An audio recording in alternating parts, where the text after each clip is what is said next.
This question 3 seems to be the one that's asking us to write out various different scales in various different ways. And I can say from experience that this is probably the easiest place to not read the question properly and write the wrong thing, because it's going to ask you for lots of things that are quite similar, but actually not completely similar, and you have to do slightly different things each time, and that's where it might catch you out. So it's really important to read this thing carefully. So it says, using crotchets, which is important to start with, so we're going to write in crotchets or quarter notes, write one octave ascending of the major scale that begins on the given note. Do not use a key signature, but write in all of the necessary accidentals. So that's really important. So first of all, we're going to use crotchets, so that's important.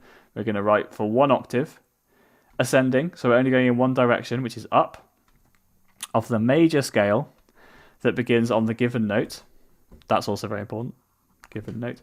Do not use a key signature, so that's really important, because sometimes we do use a key signature and sometimes we don't.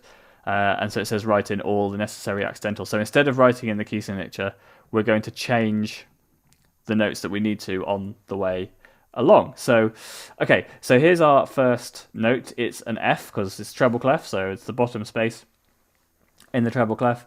And so this is F, so we're going to be writing out a scale of F major. It says write the major scale that begins on the given note. This is F, so we're going to write a scale of F major. So we need to write in crotchets one octave ascending of this scale. Now the thing to remember, of course, is that any scale, any major or minor scale, has one example of each letter name in the scale. So to start with, we don't even need to worry about key signatures or flats and sharps or any of that other stuff. We just need to make sure that we've got a scale that has one of every single note. So that's an F. We're going to put in a G because we're going upwards in direction. That's an A B. Oops, that's a bit close. Try and sort of space these out relatively evenly. I don't think you need to put in bar lines or time signatures or anything like that. They're just looking for the notes, really, of the scale in question, which is cool. Okay, and then we're going to put some stems in. Now you'll notice something interesting happen here. When I get to the B, my stems start to go in the opposite direction. So it'd be worth having a quick think as to why that is the case, if you don't know. So the reason that we have our stems going in different directions, it depends on where in the staff the note happens to be. So if the note is below the middle line on the staff, then your stick or your stem, this thing, that sticky up bit there, is going to go upwards. And you'll notice that's the case for the F, the G, and the A. And if the note's above the middle line, so as this C, D, E, and F, the stick always goes downwards. And that's obviously for any note that has a stick. So a half note, which is a minim, or a... Oh, don't want to back up now. Back up later. A half note, which is a minim, a quarter note, which is a crotchet, an eighth note, 16th note, 32nd note, 64th note, whatever. All of these long, like shorter note values do all have these sticks. So we've all got to think very carefully about which way the stems are going. The middle line, in whatever clef it happens to be. So obviously, in the bass clef, that note's going to be different. So it's not always going to be B. That's the kind of middle note. It could be here, it's a D. So it's best to think of it just in terms of the middle line. The middle line one can go up or down depending on what's most convenient. So say you had a run of eighth notes that looked like this, and these would have to go down because they're above the middle line. It makes sense for that one to go down as well, so you can join them up like that. Because if you made it like that, then we can't. I mean, it's sort of like that doesn't really work. So normally, if it's the middle line, it's near some other notes that we need to do beaming with. We need to sort of connect them to. Then that will sort of play into our decision. But anyway, I think this is quite good. The only thing we really need to think about is sharps and flats, because it asks us not to draw in a key signature, but we need to write in all of the necessary accidentals. And F major does have a key signature, so it does have some sharps and flats that come in along the way. Now, does anyone know the key signature for F major? Again, this is sort of one of the things that you just have to learn, but there are a couple of ways of thinking about it. If you've looked at the cycle of fifths, for example, we know that we can find the key signatures in order on the cycle of fifths, and if you remember how it looks at the top, F sits just to the left of the cycle of fifths going round in an anti-clockwise direction. So if we think that every step to the left or anti-clockwise that we go around the cycle of fifths, we're going to add one flat to our key signature, that will suggest that in F major we're adding one flat to the key signature, and that is true.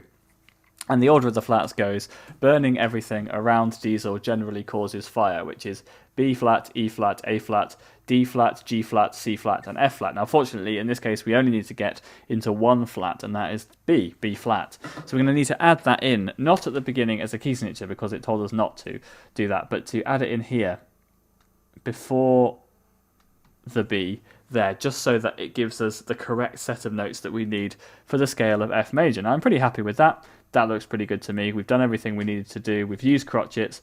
We've written one octave ascending. It's the major scale beginning on the given note, which was F. We've not used a key signature, but we have written in the accidentals that we need to make this sound right. It'll now sound just like F major. So let's have a go at the next one. This will be basically the same idea with a couple of changes. So it's saying use crotchets again, which is interesting.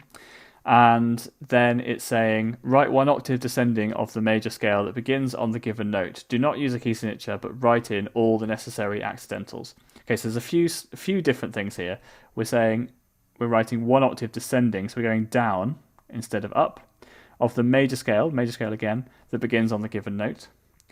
And it's the same idea with the key signature. We're not going to use a key signature, but we're going to write in all the necessary accidentals. And so first thing that stands out here is this is a bass clef. This is, again, really easy point to just get carried away, go too fast and go, right, I know what this is. That is an A because we're in the treble clef. Write out A major. Wrong, completely wrong. Get no marks at all just because you didn't remember or to look or check that what the clef was at the beginning of the example. So here is our bass clef. So that's telling us that's not actually an A. This is a C, so this is middle C, sitting on that first ledger line above the staff. And so we're looking here to write out a scale of C major. And we're looking to write out one octave descending, so we're going downwards. And so I'm going to space my notes out a little bit. I noticed down here they've done it quite nice and spaced, so I'm going to do the same thing. That was maybe a little bit too squashed up at the top here. So we need one of every note, so we're going to start on C and go downwards. That was a B. This was an A. This was a G. This was an F. This is an E. This is a D. And this is a C. So now we've got one of every note and, well, obviously two of the starting and ending note, which is a C. And we need to add our stems in. And so at the moment we're very high up in the staff, so our stems are going to go... Oh, that wasn't very good. You probably want to use a ruler if you're doing this. I don't have a ruler that I can use. So lots of these stems are going to go downwards. And then just at the end here, we'll start to have them going upwards to fit in with our idea of the middle line rule and making sure that when the notes are on the middle line or below, well, on the middle line we can go up or down, so I just chose to go up. And below the middle line we start to go up as well, and then all the rest are going down because they're above that middle line. So I'm pretty happy with that. We've now got, I think, what is one scale descending. We now have to think about the sharps and flats again because we're not using a key signature, so we just have to think about what are the sharps and flats that we need for this scale. We're in luck here because this is C major, and pretty much everyone I hope would know that C major doesn't have any sharps or flats, so actually we're done because we don't need to add anything else in at all. So if you added anything else in, that would probably be wrong. This is all we need to do because this scale doesn't have any sharps and flats. And then I think there's one more to do, which is slightly different, which is saying add in all the accidentals that are needed to form a scale of D major. So that's asking us the question really, do we know what the key signature is or what sharps and flats we have in the scale of D major? And a nice way of thinking about that again is the circle of fifths, because of course the circle of fifths is basically the key to all music and understanding how it all works. And if we remember every step we go clockwise round the circle of fifths, we end up adding another sharp to the key signature, and the top of the circle of fifths goes C, G, D. So we've done two steps around the circle of fifths to get to D major. And so it's going to have two sharps, and the rule for sharps is Father Crispus goes down and empties bag, or Father Charles goes down and ends battle, or whatever you want to use to remember it. And so we're going to need two sharps, F and C. So to complete this scale, we're just going to need to add in some sharps next to any Fs and any Cs that we find. Well, as you can see, there is an F here, because again, we're in the treble clef. I remember to check that. So we're going to add a sharp in there.